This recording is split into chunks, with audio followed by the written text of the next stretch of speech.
എല്ലാ വിദ്യാർത്ഥികൾക്കും പുതിയൊരു വീഡിയോയിലേക്ക് സ്വാഗതം. ഈ വർഷത്തെ കേരള യൂണിവേഴ്സിറ്റി ഡിഗ്രി കോഴ്സുകളിലേക്കുള്ള സെക്കൻഡ് അലോട്ട്മെൻറ്റ് റിസൾട്ട് പ്രസിദ്ധീകരിച്ചു. അപ്പോൾ ഇതുവരെ അലോട്ട്മെൻറ്റ് ലഭിച്ച വിദ്യാർത്ഥികൾക്ക് നാളെ മുതൽ ഈ ഒരു ജൂൺ 22-ാം തീയതി വരെ അഡ്മിഷൻ നേടാവുന്നതാണ്. നിങ്ങളുടെ അലോട്ട്മെൻറ്റ് മെമ്മോയിൽ ഏത് ദിവസമാണ് നിങ്ങൾ അഡ്മിഷൻ നേടേണ്ടത് എന്നുള്ള ഡേറ്റ് കൃത്യമായിട്ട് നൽകിയിട്ടുണ്ട്. അപ്പോൾ വിദ്യാർത്ഥികൾക്ക് admissions.keralauniversity.ac.in/FYUGP 2024/index.php എന്നുള്ള ഈ ഒരു പേജ് വഴി നിങ്ങൾക്ക് നിങ്ങളുടെ റിസൾട്ട് അറിയാവുന്നതാണ്. നിങ്ങളുടെ ആപ്ലിക്കേഷൻ നമ്പറും പാസ്വേഡും നൽകി നിങ്ങൾക്ക് ലോഗിൻ ചെയ്ത് നിങ്ങൾക്ക് അലോട്ട്മെൻറ്റ് കിട്ടിയിട്ടുണ്ടോ എന്നുള്ള കാര്യം ചെക്ക് ചെയ്യാവുന്നതാണ്. അലോട്ട്മെൻറ്റ് ലഭിച്ച വിദ്യാർത്ഥികൾക്ക് ലാസ്റ്റ് ഇൻഡെക്സ് മാർക്ക് അറിയുന്നതിനായിട്ട് ഇവിടെ last index mark of second allotment എന്ന് പറഞ്ഞു അവിടെ ക്ലിക്ക് ചെയ്യുന്നൊരു ഓപ്ഷൻ കൊടുത്തിട്ടുണ്ട്.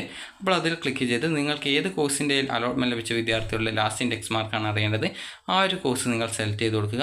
അപ്പോൾ ആ ഒരു കോഴ്സ് സെലക്ട് ചെയ്ത് ഗെറ്റ് ലാസ്റ്റ് ഇൻഡെക്സ് മാർക്ക് എന്നുള്ള ലിങ്കിൽ ക്ലിക്ക് ചെയ്യുകയും ക്ലിക്ക് ചെയ്ത് കഴിഞ്ഞാൽ നിങ്ങൾക്ക് ഓരോ കോഴ്സിലും അലോട്ട്മെൻറ്റ് ലഭിച്ച വിദ്യാർത്ഥികളുടെ കാറ്റഗറി ഏതാണ് ആ ഒരു കാറ്റഗറി വൈസ് ഓരോ കോളേജിലും ആ ഒരു കാറ്റഗറിയിൽ അലോട്ട്മെൻറ്റ് ലഭിച്ച വിദ്യാർത്ഥികളുടെ ലാസ്റ്റ് ഇൻഡെക്സ് മാർക്ക് എത്രയാണ് എന്നുള്ളത് നിങ്ങൾക്ക് മനസ്സിലാക്കാൻ സാധിക്കും.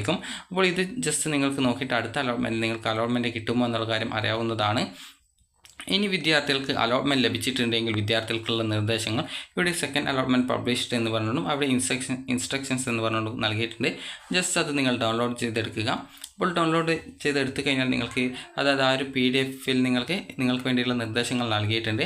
അതായത് കോളേജിൽ അലോട്ട്മെൻറ്റിൽ അതായത് ഈ ഒരു ഫസ്റ്റോ സെക്കൻഡോ അലോട്ട്മെൻറ്റ് ലഭിച്ച വിദ്യാർത്ഥികൾ 19-ാം തീയതി മുതൽ 22 വരെ നിങ്ങൾക്ക് അഡ്മിഷൻ നേടാൻ സാധിക്കും.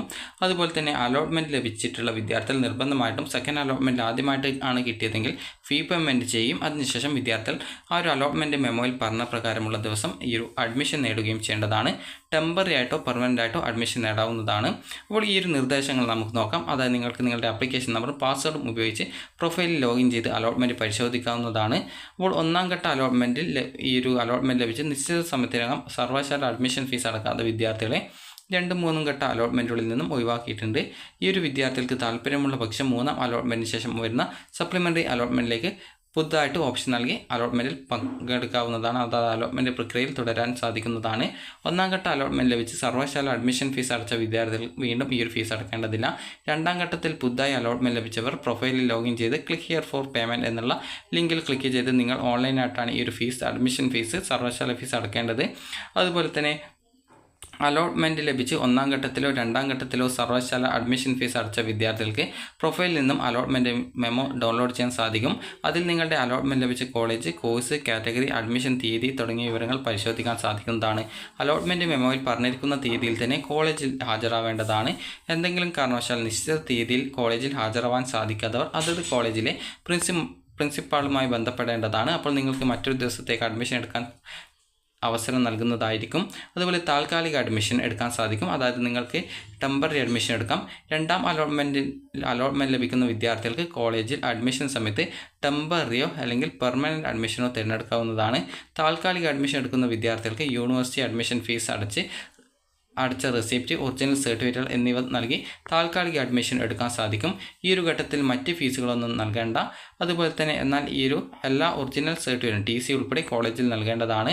അതുപോലെ തന്നെ നിലവിൽ ലഭിച്ച അലോട്ട്മെൻറ്റിൽ തൃപ്തരായ വിദ്യാർത്ഥികൾക്ക് കോളേജിൽ ഹാജരായി അഡ്മിഷൻ ഫീസ് അടച്ച റെസിപ്റ്റ്, ആപ്ലിക്കേഷൻ പ്രിൻ്റ് ഔട്ട്, അതുപോലെ തന്നെ മറ്റ് ഒറിജിനൽ സർട്ടിഫിക്കറ്റുകൾ എന്നിവ നൽകി കോളേജിൽ നൽകി അതായത് പെർമനൻറ്റ് അഡ്മിഷൻ നേടാവുന്നതാണ്. അതുപോലെ തന്നെ ഒറിജിനൽ മാർക്ക് ലിസ്റ്റ് ലഭിക്കാത്ത വിദ്യാർത്ഥികൾക്ക് ഡിജി ലോക്കറിൽ നിന്നും ഡൗൺലോഡ് ചെയ്ത മാർക്ക് ലിസ്റ്റോ അല്ലെങ്കിൽ പഠിച്ച സ്കൂളിലെ പ്രിൻസിപ്പൽ സാക്ഷ്യപ്പെടുത്തിയിട്ടുള്ള മാർക്ക് ലിസ്റ്റോ നിങ്ങൾക്ക് അഡ്മിഷൻ ടൈമിൽ നിങ്ങൾ നൽകിയാൽ മതി. അതുപോലെ അതായത് ഈ ഒരു ഘട്ടത്തിൽ ടെമ്പററി ഓർ പെർമനൻറ്റ് അഡ്മിഷൻ എടുക്കാത്ത വിദ്യാർത്ഥികളെ തുടർന്ന് വരുന്ന 3-ാം ഘട്ട അലോട്ട്മെൻറ്റിലേക്ക് ഒരു കാരണവശാലും പരിഗണിക്കുന്നതല്ല. വിദ്യാർത്ഥികൾക്ക് ലഭിച്ച അലോട്ട്മെൻറ്റ് തൃപ്തരാണെങ്കിൽ ഹയർ ഓപ്ഷനുകൾ നീക്കം ചെയ്യേണ്ടതാണ്. ഹയർ ഓപ്ഷനുകൾ നിലനിർത്തുന്ന അപേക്ഷകരെ അടുത്ത അലോട്ട്മെൻറ്റിൽ പ്രസ്തുത ഓപ്ഷനുകളിലേക്ക് പരിഗണിക്കുകയും സീറ്റ് ലഭിക്കുന്ന പക്ഷം നിർബന്ധമായിട്ടും ആ ഒരു ഓപ്ഷൻ സ്വീകരിക്കേണ്ടതുമാണ്. അഡ്മിഷൻ ലഭിക്കുന്ന എല്ലാ വിദ്യാർത്ഥികൾക്കും അബാർ ID നിർബന്ധമായും ഉണ്ടായിരിക്കേണ്ടതാണ്. ആയതിനാൽ നിലവിൽ അബാർ ID ഇല്ലാത്ത വിദ്യാർത്ഥികൾ അഡ്മിഷൻ തീയതിക്ക് മുൻപായി www.abc.gov.in എന്ന വെബ്സൈറ്റ് സന്ദർശിച്ച് അബാർ ID ജനറേറ്റ് ചെയ്യേണ്ടതാണ്. നിങ്ങൾ ടെമ്പററി എടുത്താലും പെർമനൻറ്റ് അഡ്മിഷൻ എടുത്താലും നിങ്ങൾക്ക് അബാർ ID നിർബന്ധമായിരിക്കും.